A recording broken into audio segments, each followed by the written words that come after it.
Bueno, es un gusto estar acá compartiendo con ustedes en este foro, realmente un espacio de reflexión, un espacio de discusión, de diálogo, para seguir de alguna manera profundizando en este gran tema de educación virtual que hoy nos hace reunirnos acá, y felicitar a la organización, ¿verdad?, de este gran foro por la invitación brindada a la Maestría en Tecnología e Informática Educativa de nuestra universidad. Espero compartirles los conocimientos y las experiencias en este tema, que es un tema bastante complejo, que es un tema que no termina uno de estudiarlo, y luego de escuchar también la disertación del señor Morena, ¿verdad?, del Instituto Tecnológico de Monterrey, que ellos tienen bastante experiencia en el tema también de virtualidad, pues surgen muchas inquietudes, muchas expectativas, muchas dudas relacionadas con el aseguramiento de la calidad en entornos virtuales, pero sobre todo el aseguramiento de la calidad en la educación superior. Y yo les traigo una disertación que espero que genere de alguna manera esa reflexión, o que queden ustedes tal vez muchas inquietudes, pero ese es el tema. Los aspectos que vamos a tratar acá surgen a partir de la experiencia, surgen a partir de procesos de formación también, surgen a partir de un curso que tiene la Maestría en Tecnología Informática Educativa, que se llama el curso de aseguramiento de la calidad, donde con estudiantes hemos hablado de este tema. Entonces, algunos de los aspectos que yo les traigo acá han surgido de un proceso educativo con estudiantes, y también a partir de la revisión teórica y de las experiencias de otras universidades a nivel nacional e internacional. ¿Qué vamos a compartir? Bueno, un poco la parte conceptual, aunque es difícil hacer una definición de qué es calidad. Ahora el exponente principal nos hablaba un poco, bueno, calidad. Hablar de calidad a veces es subjetivo, hay muchos términos, se puede ubicar en muchos contextos, y ahora vamos un poco a reflexionar sobre eso.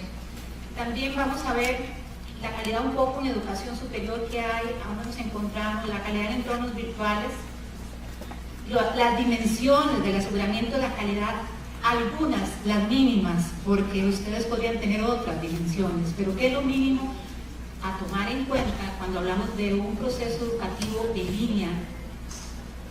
Y también un poco un elemento que no podemos dejar de lado, que es que la calidad va de la mano de la evaluación. Entonces vamos a hablar también de manera general la evaluación y la calidad en entornos virtuales. Este tema es muy amplio, es un tema para trabajar en muchos foros, y qué dicha que la Universidad Técnica Nacional pues ha abierto la oportunidad a los diferentes académicos que nos encontramos acá de hacer esa reflexión sobre esta temática tan valiosa y tan necesaria en los tiempos actuales. Bueno, ¿qué entendemos por calidad en sí? El término es bastante complejo, es ubicuo. También, ¿por qué? Bueno, porque si yo en estos momentos les preguntara a ustedes qué entienden por calidad, me imagino que me voy a encontrar muchísimas definiciones al respecto. Muchos de ustedes me van a dar una definición de lo que comprenden o no. Hay algunos que dicen, bueno, calidad es porque es mejor, es más lujoso, más costoso. Si ¿será eso cierto o no? Bueno, hay que hacer precisamente esa reflexión. Y les pongo la foto del café de Costa Rica, porque nosotros, los ticos, nos destacamos porque a nivel mundial tenemos uno de los mejores cafés del mundo. ¿Y por qué ese café es el mejor? ¿Verdad? Bueno, precisamente porque ese café se cultiva en unos suelos que son fértiles, no son tan áridos, ¿verdad? Porque llevan todo un proceso en lo que son las plantaciones, y además porque ese café es poco ácido y tiene una textura, tiene un color y tiene un aroma muy delicioso, relacionado con otros cafés del mundo. Entonces, nos destacamos por eso. Hay una serie de características que tiene el café de Costa Rica que lo hace ser único y lo hace ser diferente a otros cafés del mundo. También el término está relacionado con aquellas organizaciones que son eficaces y eficientes, ¿verdad? Decimos, es un trabajo de todos. También otros han dicho que calidad está asociado con todo lo que son normas y especificaciones de estándares, ¿verdad? Lo que son las normas ISO 9000, que trabajan con criterios de trazabilidad, de recursividad, de controles. En fin, la idea de calidad, lo que podríamos decir de calidad, o sea, podemos hablar tanto, algunos dicen, bueno, es emitir un juicio positivo acerca de eso que está ahí. Entonces surge la inquietud. Cuando un servicio, producto o bien es de calidad, y algunos han dicho, bueno, cuando satisface las necesidades y expectativas del cliente o usuario en función de algunos parámetros, como cuáles, como la seguridad, como la calidad, la fiabilidad, es decir, desde el momento en que se comienza a elaborar ese producto y hasta que finalice todos los controles, y desde el servicio. Es un término que aparece en las organizaciones en los años 40, en Japón. Hay muchos teóricos al respecto, Deming, Curran, que no vamos a tratar acá por cuestiones de tiempo. En el año 49 se crea toda una comisión científica en Japón para tratar sobre esta temática. Pero podrá ser la misma definición que utilicemos en la educación, y sobre todo en la educación superior. Bueno, no necesariamente. ¿Por qué? Porque la educación no es una mercancía. No podríamos ver la educación como un producto. La educación es un derecho. Y hay unos beneficiarios, que son nuestros estudiantes, quienes van a calificar si ese proceso educativo cumple con sus expectativas y sus necesidades.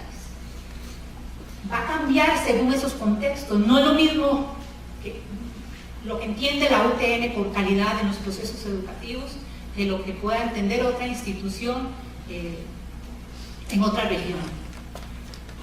El término aparece a finales del siglo XX y en la educación superior aparece en los años 90, con el fin de alcanzar esa excelencia y también esa eficacia en los objetivos educacionales. La UNESCO sí nos da una definición de lo que es para ellos la calidad, y es precisamente en la Declaración Mundial sobre Educación Superior, que ya son años de esta declaración, desde el año 98, que nos dice: es un concepto pluridimensional. ¿Por qué? Porque comprende actividades y funciones y también una dimensión internacional que no podemos obviar en estos tiempos. ¿Y cuáles funciones? Bueno, todo lo que es enseñanza, programas académicos, todo lo que tiene que ver con investigaciones, con becas, con el personal académico si está formado o no, con los estudiantes, con los edificios, con las instalaciones, con el equipamiento, con el servicio que damos a la comunidad. Y ahora surge también el término de este aprendizaje de servicio, precisamente relacionado con eso, brindarle ese servicio a un grupo de personas que requieren de ese conocimiento que surge en las universidades. Y de una dimensión internacional donde viene el intercambio de conocimientos, la creación de sistemas interactivos, la movilidad de profesores y estudiantes. Hoy tenemos profesores acá, pero probablemente de nuestra universidad hay muchísimos profesores que están estudiando en otras universidades, tanto a nivel latinoamericano como europeas. Se mueven a partir de procesos de formación profesional y, por supuesto, todo lo que son proyectos de investigación internacional. Surge el término en el año 99 también en Europa por una declaración que hay, que muchos de ustedes la conocen, que es la Declaración Bologna, donde los países europeos se unen para, de alguna manera, generar algunos principios de calidad, de movilidad, de diversidad y competitividad, de tal manera que los títulos o carreras de esas universidades sean comparables en todos los países. Y aparecen entonces las agencias que vienen a desarrollar criterios y estándares de calidad para de alguna manera acreditar a esas universidades y garantizar la excelencia.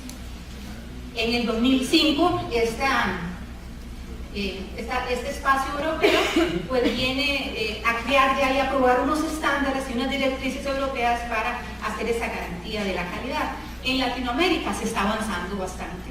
Ya hay varias agencias acreditadoras de la excelencia universitaria Y en nuestro caso es el SINAES, ¿verdad? El Sistema Nacional de Acreditación de la Educación Superior, que por ley de la República, la 8256 y la 8798, pues gira una serie de modelos y directrices para garantizar la excelencia y la calidad de nuestras instituciones educativas a nivel de educación superior, y de alguna manera establecer algunos parámetros para decir si esa institución o no es de excelencia. Bueno, pero que es también, cuando hablamos de calidad y de toda la parte de gestión de calidad, que es un tema muy, muy amplio, uno de los aspectos está relacionado con el aseguramiento, ¿verdad? ¿Cómo hacer para que esta institución educativa mantenga, garantice de alguna manera que todos los procesos educativos cumplen con ciertos criterios y estándares de calidad?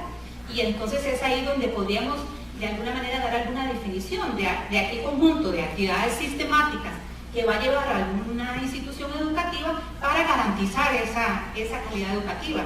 Y son acciones que tienen que estar bien planificadas y sistemáticas, es decir, ejecutadas y evaluadas, para poder decir, bueno, esto funciona, esto no, hay ciertos errores, tenemos que corregir eso, no estamos cumpliendo con las expectativas de ese estudiante, esta carrera necesitamos agregarle estos otros contenidos, el personal docente hay que formarlo, las metodologías de aprendizaje tenemos que hacer un cambio, en fin. Otro punto también relacionado con el aseguramiento está basado en que es un proceso, es decir, en definir aquellas condiciones mínimas que toda institución educativa debe tener para promover esa mejora continua, y está relacionado con las instituciones en sí, como un ente vivo, con los estudiantes, con el personal docente, con el seguimiento de egresados, con todo lo que son las ofertas educativas y con el impacto social que eso va a tener. Eso es lo complejo de la educación, ese impacto que va a tener en la sociedad. Por eso no somos un producto, ¿verdad? No somos una mercancía, como para hablar y definir de alguna manera el término calidad desde la organización. Sin embargo, hay algunos autores que lo han hecho y han llevado modelos como calidad total a sistemas educativos, y eso ha sido de alguna manera para ellos posible. Pues el objetivo del aseguramiento de la calidad está relacionado con satisfacer esas necesidades y esas expectativas del estudiante, en este caso en línea, que es lo con lo que hay que hablar, y eso en relación con su aprendizaje. Esta exposición está muy dirigida a eso, a hacer una reflexión acerca de lo que aprenden nuestros estudiantes y cómo lo aprenden, si eso que están aprendiendo de alguna manera los beneficia como personas que tienen un conocimiento integral y que van a ser futuros profesionales y personas activas en una sociedad. De alguna manera ese aseguramiento, como ya les mencionaba anteriormente, nos ayuda a hacer esa detección de errores y a prevenir procesos, a reorientarlos, a reajustarlos, y de alguna manera a hacer una mejora permanente de los procesos educativos, tanto presenciales como en línea, porque a veces hacemos esas distinciones que a mí también en algún momento me llevan a la reflexión de por qué tenemos que hacer esa distinción entre lo que es aprendizaje en línea, aprendizaje presencial, bimodales, como le llamamos en nuestra universidad. En realidad es un proceso educativo, sin importar la modalidad, tiene que ser de calidad. Uno de los últimos libros que es de Pérez, de la era digital, está en línea y lo pueden conseguir por ahí, y él habla de todos los cambios que están pasando en nuestra sociedad y que ya ustedes conocen, de las nuevas formas de comunicación, de las nuevas formas de interacción, de las nuevas formas de socialización. Ahora cuando venía para acá y hablaba con una colega amiga, Carmen, y me decía, sí, ¿me acordás cuando llevábamos el curso de redes? Todo lo que nos tenían que explicar para armar una red y todos los conocimientos y equipamiento que teníamos que requerir para hacer una red y para formar parte de una red. Bueno, ahora no. ¿Cuántos de ustedes se conectan a una red con mucha naturalidad y sin necesidad de tener tantos dispositivos? Con solo el celular, sin importar cuál es la configuración, cuál es la estructura, en fin, yo ya tengo una conexión y tengo la posibilidad de interactuar, de comunicarme, de socializar desde acá hacia otros contextos, hacia otros lugares, hacia otras formas de pensamiento. hay tanta expansión de las herramientas digitales, como lo dice Ángel Pérez en su libro, que se requiere que esos procesos de aprendizaje sucedan con acciones de orden superior, porque vivimos en la incertidumbre, en la complejidad. Hoy lo que aprendemos aquí probablemente ya mañana esté descontextualizado. Hoy lo que aprenden nuestros estudiantes aquí no es lo mismo que están aprendiendo en otras universidades del mundo. Pero sí requerimos que esos procesos sean altamente colaborativos, que haya un cambio en esa concepción de la naturaleza del aprendizaje a partir de todo lo que está pasando en la sociedad. Y entonces ahí es donde nos preguntamos, ¿cómo aprendemos a vivir, a pensar, a decidir, a actuar en esta atmósfera que es bastante densa, bastante compleja, bastante llena de información? ¿Cómo hacemos para realmente actuar, aprender? Y en este momento, ¿cuál es el rol que están cumpliendo las universidades de cara a todo eso que está pasando en la sociedad? Y es ahí donde aparecen entonces los entornos virtuales para el aprendizaje, porque son muchas las universidades presenciales que están tomando la decisión, por muchas razones que también podemos aquí conversar o en otro momento, han tomado la decisión de integrar la modalidad virtual como otra forma para diversificar las formas de aprendizaje, como otra posibilidad, para democratizar el conocimiento, para tener más matrícula, por procesos de internacionalización también, para llegar a todo el mundo, porque la carrera que podemos dar acá tal vez no lo da otra universidad, pero bueno, compartamos ofertas educativas, ¿por qué no? Y entonces ahí es donde surge este espacio en la web, que ustedes han estado de manera informal y otros de manera formal, ¿verdad? En las universidades, que está lleno de tecnología y que es el resultado de esa incorporación, pero que su fin último es promover aprendizajes pero duraderos, centrados en el que aprenden. Y por supuesto que está caracterizado por no tener límites ni geográficos ni temporales, y ahí es donde está el dilema, y ahí es donde está el asunto. No hay límites de tiempo. Y esos entornos virtuales, por lo tanto, tienen que ser interactivos, flexibles, escalables, estandarizados, flexibles en la medida que se puedan adaptar a una institución, o sea, si vamos a tomar una plataforma, un LMS, que se pueda adaptar a una institución, que se pueda adaptar al modelo pedagógico que tiene esa institución, que se pueda adaptar a las necesidades de aprendizaje de los estudiantes de esa institución, que tiene que ser estándar, es decir, que si viene un profesor de otra universidad con un curso en Moodle, por ejemplo, que es una plataforma que imagino que muchos de ustedes la conocen, bueno, que ese curso sea portable y que yo pueda transferirlo y poderlo organizar en la plataforma que la universidad en ese momento tiene. En fin, hay mucho de qué hablar de entornos virtuales y de sus características. Hay muchos tipos de entornos virtuales. Aquí la idea es: creen su entorno virtual, créenlo con calidad, hagan lo suyo, defínanlo con ciertas características que son propios y no copiados.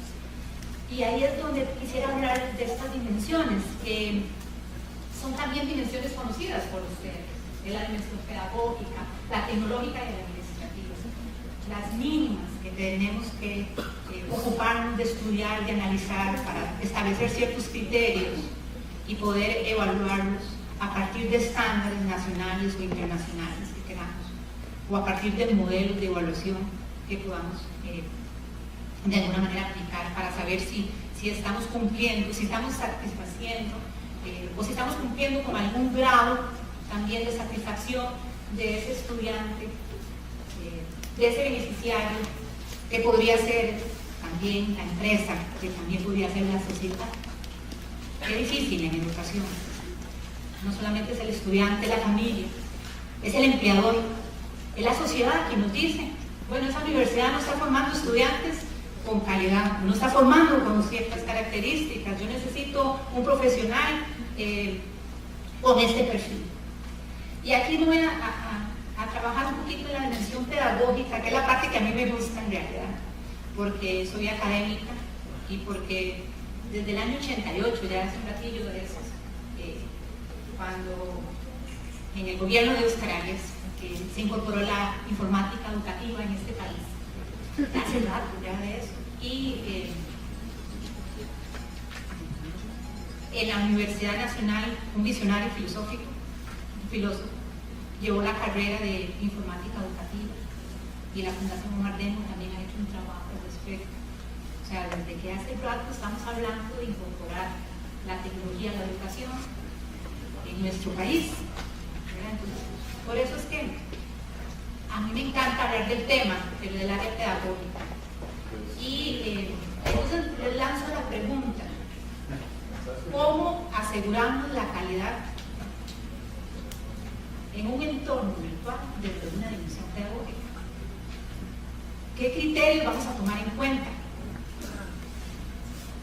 para decir que ese proceso educativo es de excelencia? O al menos cumplió con los criterios mínimos. Y yo les traigo algunos a partir de una revisión desde la sociedad del conocimiento, desde una revisión del aprendizaje tradicional al mediado, y otros más que ya les voy a comentar. De esto también hay mucho que hablar, porque algunos dicen, bueno, de la sociedad industrial a la sociedad del conocimiento, algunos dicen, no, es que no estamos en la sociedad del conocimiento, en la sociedad de la información, y ahora estamos en la sociedad en red. Como decía el expositor, a veces tenemos términos que se ponen de moda, otros son una necesidad, otros son un desnudo, en fin. Lo cierto es que si hablamos de la dimensión pedagógica desde ese aspecto epistemológico, necesitamos entonces un entorno virtual que ya no sea tan estructura lineal, tan tipo libro, sino más recursivo, más hipertextual, no tan simplista y fragmentado como en la sociedad industrial, ¿verdad? Porque inclusive algunos podrían decir, mire, es que todavía eso está así. En la tradicional, más complejo, más lleno de procesos. A veces un conocimiento pautado, no un conocimiento no tan estructurado. Gestión en contenidos monopolizados, no tanto, sino más bien en procesos, más bien en productos, más bien pensemos en resultados, pero nos quedamos a veces pensando solo en contenidos. Y desde aspecto social, un acceso más distribuido, una información sin fronteras, más desescolarizada. Y aquí hablamos también de la parte dialéctica, persona, grupo, pero ya ahora es persona, entorno virtual, estudiante-estudiante, estudiante-docente, estudiante-experto, estudiante otras herramientas, estudiante otros materiales. Más centrado en instituciones, en un aula física. Bueno, ahora tenemos más centrado igual en instituciones, pero tenemos la apertura a esos espacios que son sin paredes, sin paredes. Y ahí podríamos seguir hablando de los aspectos educativos metodológicos, donde en el industrial, y yo digo que es mucho actual, todavía la formación está centrada en el docente. Todavía tenemos una formación centrada en aquel que está transmitiendo esa información, ese conocimiento, esa experiencia.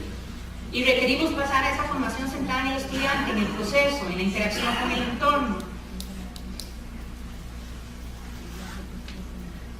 Y así seguimos, con conductas repetitivas, que es lo tradicional, conductistas, aprendizajes más mediados, que hay muchos autores que hablan al respecto, Piaget, Vygotsky, Asbury y otros.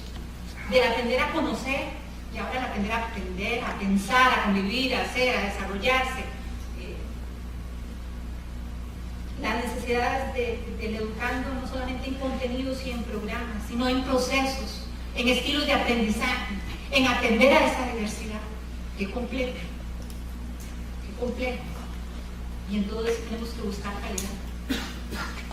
De aprendizajes memorísticos a construcción de conocimiento, a descubrir relaciones, a saber que esos van a ser aprendizajes significativos, duraderos para la vida, a programas que son más explícitos, más conductistas, más de enseñanza, a pensar en otro entorno donde debe ser más mediador, más guía, más adaptado, más estimulante. En el anterior el estudiante es más pasivo, más receptor. y en este como debería ser más protagonista, más implicado, más motivado, más constructivo, más autónomo desde el punto de vista de contenidos. Tenemos programas y currículum. Un día hablando con una profesora y me decía, sí, entonces ¿por qué no podemos hablar de un programa en blanco y que lo construyamos con nuestros estudiantes, este programa? Yo le decía, bueno, eso es un gran reto. Un gran reto, ¿será posible o no? Bueno, pero bueno, tenemos que partir de esas capacidades, esas estructuras que tienen nuestros estudiantes, de esas vivencias, de esos valores, y otras más que están por ahí. ¿Cómo aprenden nuestros estudiantes?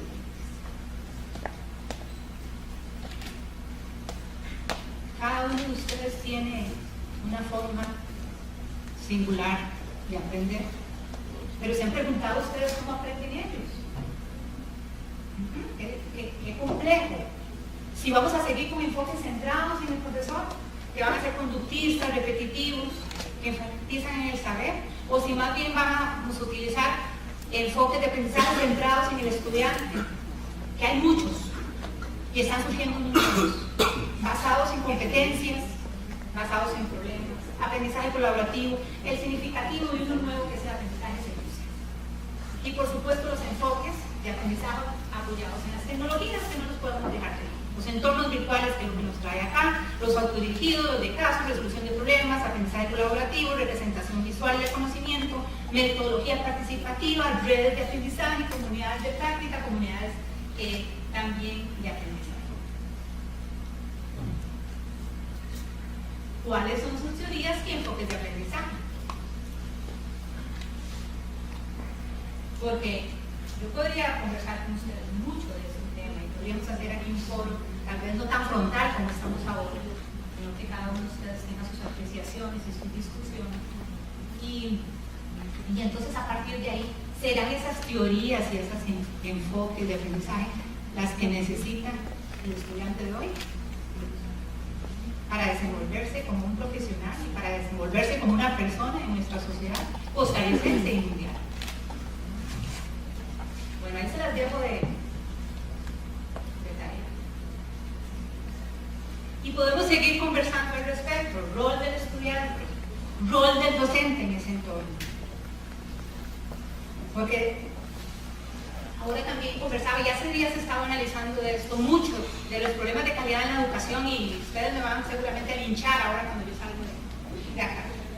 Está relacionado con la forma en cómo ese académico promueve ese aprendizaje. Está relacionado con la parte metodológica de todo lo que les había dado al principio. Muchos de los problemas educativos. Y podrían decirme algunos docentes, eso no es cierto.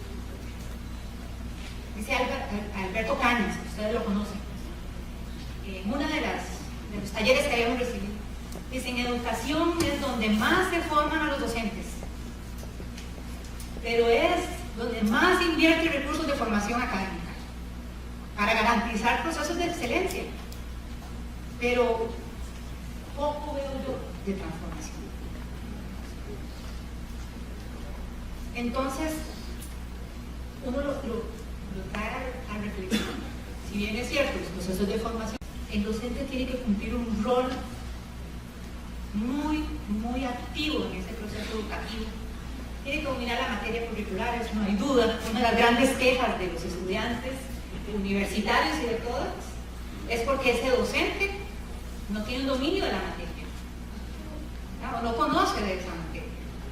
Y no solamente que no conoce, sino que muchas veces no la sabe tratar, no la sabe comunicar.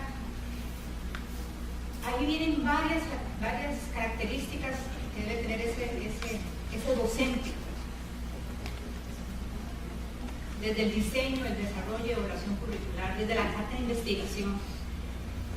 Porque yo puedo no tener dominio de algo, de un curso que me oferta en este momento, pero puedo generar procesos de investigación y vivirlos, vivenciarlos, profundizarlos y volverme un experto en esa materia, si he pasado con procesos sistemáticos, ¿no? Pero bueno, tenemos que hacerlo. Y ese estudiante que no puede seguir siendo un estudiante pasivo, mucho menos en los entornos virtuales para el aprendizaje, donde se requiere que que ese estudiante genere procesos de comunicación, de colaboración y de interacción, altos procesos. Y ahí es donde está lo valioso, donde tenemos que determinarla, donde tenemos que extraer esos criterios. Y mucho aprendizaje autónomo. Y otros más relacionados con la gestión del tiempo. No es lo mismo que hoy estemos aquí escuchando esta presentación de manera física, presencial, en un entorno virtual. Si bien es cierto, no estamos de forma física, tenemos que estar presentes. Y hay toda una discusión sobre la presencialidad, ¿verdad? Porque algunos dicen, bueno, es que no es cierto eso la presencialidad, porque yo tengo que estar presente en el entorno virtual para poder también aprender.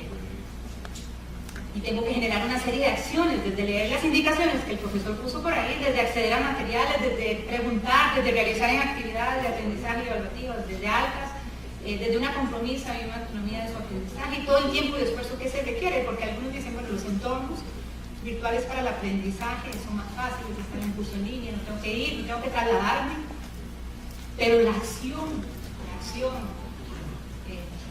de aprendizaje por parte de ese estudiante virtual es muy fuerte, es muy alto. Eso como estudiante, y ahora sí como docente. Pues, ¿qué criterios tenemos que tomar en cuenta para que ese docente realmente promueva un aprendizaje de calidad? Desde la planificación que tiene que realizar. Antes solo era una moda los que estamos un poquito tal vez más, que tenemos ratillo de andar por la universidad, que el profesor generalmente llegaba con su libro debajo, ¿verdad?, del brazo, daba todo un discurso bastante bueno, bastante fundamentado. Probablemente planificaba o no el aula, no sé. Pero en los entornos virtuales para el aprendizaje, la planificación de ese acto educativo tiene que estar muy clarificada. O sea, no podemos llegar a improvisar ahí. Tenemos que generar una serie de objetivos, de competencias, de metas. Tenemos que tratar los contenidos, y ahorita les voy a hablar de ese tratamiento. Tenemos que pensar en todas las condiciones de ese grupo de personas que está unido en ese entorno virtual, de los conocimientos, de toda la parte de organización del entorno para el aprendizaje y de todos los recursos en línea que va a utilizar para de alguna manera apropiarse de ese conocimiento. Pero la planificación es básica. Y entonces, una vez planificado, vienen las actividades para el aprendizaje. Son esas actividades para el aprendizaje realmente detonadoras, activadoras. ¿Sí o no? ¿O es que las puse ahí porque son obligatorias? Porque me lo pidieron por un plan de estudios. Y aquí es muy valioso en las actividades la parte de mediación pedagógica. La acción que realiza el docente para que ese estudiante, desde el aprendizaje, desde el contenido y desde la forma, se apropie de ese conocimiento. Y por supuesto toda la parte de evaluación, desde medir el grado de progreso del estudiante, que generalmente lo medimos al final de un proceso educativo con algunas pruebas, pero más bien debe ser una evaluación del aprendizaje en el camino evolutivo y por resultados.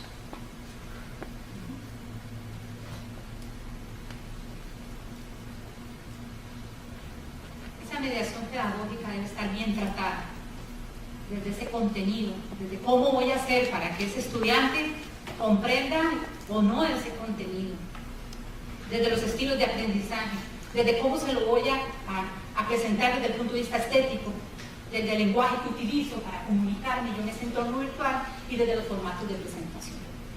¿Son atractivos o no para ese estudiante? ¿O es que yo ingreso a ese entorno virtual y qué aburrido?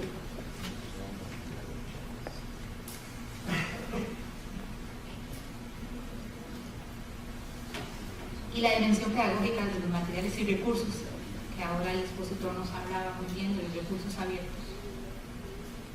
De esto hay mucho que hablar. cómo decir qué criterios establecer para que esos materiales y recursos textuales multimediales sean de calidad. Lo que sí es cierto, y como le dice César Pol, es que el aprendizaje es el resultado de un proceso constructivo de naturaleza interactiva, social y cultural, y ahí entran los entornos para el aprendizaje. Y se va a entender como resultado de una relación entre profesor, estudiante, contenido y actividades. Y Paulo Freire también nos llama, nos hace un llamado al respecto. Enseñar no es transferir conocimientos, es crear la posibilidad de producir. Si hacemos un análisis entonces de qué criterios debemos tomar en cuenta para que ese proceso educativo sea de calidad, es bastante complejo. Es una dimensión, pero esa dimensión se divide en muchas categorías. Y cada categoría de esas tiene una serie de criterios. Y hay algunos estándares que podríamos tomar en cuenta para, inclusive hay una norma ISO para educación virtual, que es la UNI 66-181, 2012, que establece algunos criterios para definir si ese entorno virtual para el aprendizaje cumple con ciertas calidades de excelencia. Pero yo les lanzo esta otra pregunta, también de tarea. Tal vez nos veamos en otro foro, no sé, a discutir más y centrarnos a conversar al respecto. Calidad de la enseñanza, calidad del aprendizaje. Tenemos que hacer cambios en ese diseño curricular de nuestras ofertas educativas, ¿sí o no?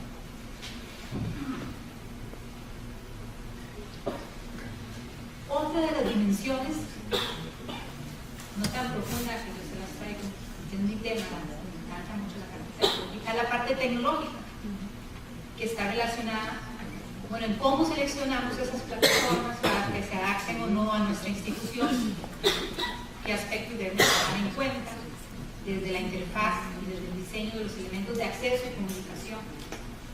Desde los criterios de calidad para organizar ese curso, una profesora me decía, Cinia, pero es que es muy fácil. Organizar un curso en un aula virtual, en un entorno, para el aprendizaje no es sencillo. Me dice, yo tengo que llevar mucho tiempo en esto. Yo digo, sí, claro, mucho tiempo de planificación. Y no hay nadie que me ayude, por lo menos ahí en nuestra universidad tenemos un programa, ¿sí? Un programa que se llama el programa Aula Virtual, que capacita a los profesores, que nos colabora, pero que no nos ayuda a, de alguna manera, a tener un recurso ahí para hacer todo ese montaje, para organizarlo. Todo eso tiene que hacerlo el docente. Entonces el docente tiene que organizar eso. Porque en otras instituciones, y creo que en el Tecnológico Monterrey tienen toda ¿verdad? Tienen todo un equipo de trabajo creando materiales, ayudando al docente a mediar esos contenidos, en fin. Al menos en nuestra universidad el docente lo tiene que hacer.